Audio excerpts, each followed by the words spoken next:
Hola, buenas. Mi nombre es Hugo Fernández y he elegido la actividad número 1, cuyo título lleva Visiones de los sistemas escolares. A continuación, haremos una pequeña introducción. Se tratarán diferentes visiones del sistema escolar desde diferentes aspectos y puntos de vista. La opinión pública del sistema educativo en España, la crisis del sistema educativo español y el impacto de la evolución cultural y las nuevas tecnologías en el sistema educativo. Los 3 artículos que he elegido se titulan La falsa crisis del sistema educativo, la opinión pública sobre la educación en España, entre el catastrofismo y la satisfacción, paradojas y violencia, tensiones de la escuela posmoderna. Empezaremos por el primero, la falsa crisis del sistema educativo. El artículo empieza desarrollando 3 puntos. Los medios de comunicación españoles afirman que el sistema educativo está peor que nunca. Se tiene la idea de que el nivel educativo es más bajo en la actualidad, que no protege a las personas de las condiciones adversas del mercado laboral o que el profesorado no es valorado por los españoles. Todo esto, sin embargo, si lo contrastamos con datos, es posible afirmar que están equivocados. A continuación desarrollaremos las principales ideas del artículo. La bajada del nivel educativo se debe a diversos factores. Entre ellos cabe destacar que a medida que la escolarización se amplía, aumenta el nivel de conocimientos de la juventud, al mismo tiempo que disminuye el nivel de conocimientos en la escuela. El nivel de conocimientos en España destaca por parecerse más al conjunto de los países de la OCDE y probablemente nunca haya sido tan alto como ahora. En cuanto a financiación, otro aspecto importante ha mejorado, pero seguimos debajo en comparación con otros países, aunque no hay que olvidar que aunque gastemos más, no necesariamente haremos un sistema educativo mejor. En cuanto a la devaluación económica de los títulos educativos, vemos que los equívocos sobre los males laborales de los universitarios se deben a que se confunde la edad con la experiencia profesional y con la historia del mercado de trabajo. La satisfacción de los padres y alumnos y profesores es grande, por tanto, contradice la opinión generalizada. Pasaremos al siguiente artículo, cuyo título lleva la opinión pública sobre la educación en España, entre el catastrofismo y la satisfacción. En este artículo se estudian las actitudes, opiniones y evaluaciones de ciudadanos españoles acerca del sistema educativo de enseñanza, utilizando mayormente datos de encuestas del CIS y ocasionalmente otras fuentes. Desarrollaremos principalmente 3 puntos. Se constata que la imagen de la educación predominante en la educación española pública es bastante peor que hace 20 años y está teñida de negatividad.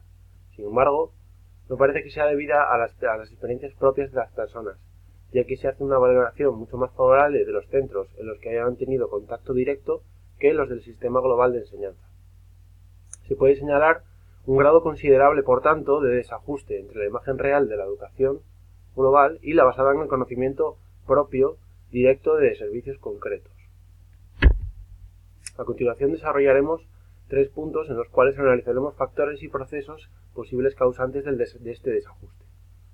Primero, la proyección sobre el sistema de enseñanza pública de una serie de poderosos estereotipos negativos sobre la administración pública y su actividad que están fuertemente arraigados en la opinión pública. Otro factor podría contribuir a deprimir las valoraciones globales del sistema de enseñanza en comparación con los centros escolares concretos y su mayor conexión con el ámbito de la política. Este es otro aspecto importante. Otro factor sería la acción de los medios de comunicación, los cuales pueden tener una importante influencia negativa sobre las valoraciones globales. Pasaremos al tercer artículo, cuyo nombre tiene Paradojas y violencia, tensiones de la escuela posmoderna. Este artículo tiene como objetivo observar el impacto de la evolución cultural y de las nuevas tecnologías en la organización de la escuela y en las estrategias de poder y resistencia de los actores escolares. Partiremos de una idea de que la escuela parece estar perdiendo su condición de institución social clave al dejar de cumplir funciones manifiestas y latentes que antes cumplía.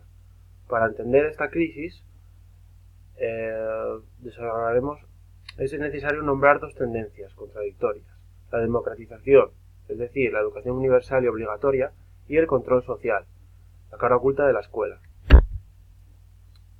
El artículo continúa hablando sobre la doble cara del autocontrol.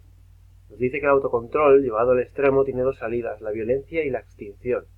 Es decir, o bien uno pierde la paciencia rompiendo con todo, o bien tiene más paciencia que un santo, lo que le lleva al suicidio de la ataraxia. es decir, a la tranquilidad total ausencia de deseos y temores. Siguiente punto nos dice, por tanto, que la escuela o se vuelve violenta o pide la eutanasia.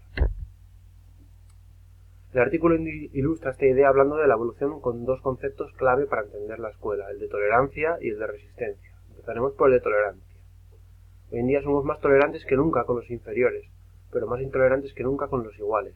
Y la tendencia a la democratización, que definíamos antes, conlleva la aparición de nuevos derechos para los que nunca tuvieron voz.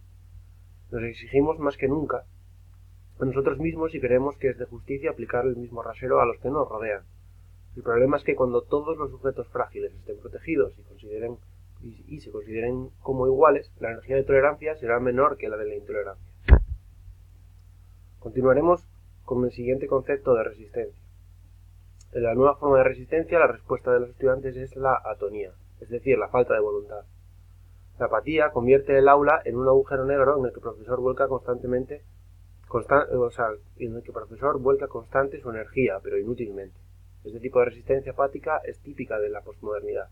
El cuerpo docente articula una ofensiva y acaba por utilizar el arma de las nuevas tecnologías, lo que implica la educación a distancia. La respuesta de los alumnos sería la falsificación, la copia. Para controlar ese fraude, se vería obligado a atentar contra el derecho de la intimidad. Entonces los derechos fundamentales acabarían limitando las estrategias de los actores escolares e impidiendo que la escuela renazca de sus cenizas. A continuación, reflexiona sobre diferentes puntos. No es acercándonos, sino alejándonos cuando nos entendemos mejor. Solo tomando distancia del objeto podemos, paradójicamente, llegar a aproximarnos a él, comprendiéndolo mejor. Sería incluso posible deducir que la autonomía del profesorado depende de buena parte de que el profesor haga este esfuerzo personal de reflexión. Se supone que la escuela debe esforzarse por abrir sus puertas a la comunidad. Sin embargo, las relaciones entre profesores, alumnos y padres disminuyen su frecuencia y se hacen más tensas. Por otra parte, se critica el concepto de comunidad, como conjunto de personas unidas por las emociones, de forma que en un momento dado es capaz de cerrarse sobre sí misma. Además, cada vez hay menos gente, es posible imaginar un futuro con escuelas donde casi no haya nadie. La relación pedagógica se habría trasladado al hogar telemático. El modelo de gestión que se ha ido calando en la cultura organizacional de las escuelas es el eficientismo, cuyo objetivo es lograr los mejores resultados en el menor tiempo posible. Es preocupante el aumento que reflejan indicadores muy diversos, recogidos por informes como la UNESCO sobre jóvenes escolares, desde los homicidios hasta el bullying. El perfil escolar del infractor, por otro lado, se diluye. Por tanto, sería necesario investigar aspectos que favorezcan estos signos de violencia con la finalidad de atajarlos. Continuamos con una comparativa de los artículos. Decimos que los tres artículos abordan una visión del sistema educativo, pero cada uno la desarrolla desde diferentes aspectos. El primero intenta explicar que el concepto de que existe una crisis en el sistema educativo es falso, o no del todo correcto a partir de datos y diferentes aspectos. El segundo nos ofrece una reflexión a partir de datos de la opinión pública del sistema educativo español. Y el tercero nos ofrece una reflexión sobre cómo afecta la evolución cultural y las nuevas tecnologías en la organización de la escuela y en las estrategias de poder y resistencia de los actores escolares. Los dos primeros artículos, decir que intentan a partir de datos reflexionar sobre cuál es la causa de la opinión pública del sistema educativo en España, la causa de que sea tan negativa. Por último, sacaremos unas conclusiones en 4 puntos diferenciados. Primero, la valoración del sistema educativo de los medios de comunicación es muy mala e influye considerablemente en la opinión pública. La valoración global del sistema educativo es mucho peor de la valoración de los centros escolares concretos. Diversos estereotipos que están arraigados en la sociedad y la conexión con el ámbito de la política hacen que empeore la visión del sistema educativo de manera considerable. Por último, la visión del sistema educativo de la opinión pública lleva una tendencia a ser cada vez peor. Sin embargo, no está claro si corresponde a la realidad, ya que no se tienen en cuenta multitud de factores. Y bueno, hasta aquí el resumen y reflexión y conclusiones de los 3 artículos del trabajo. Buenos días.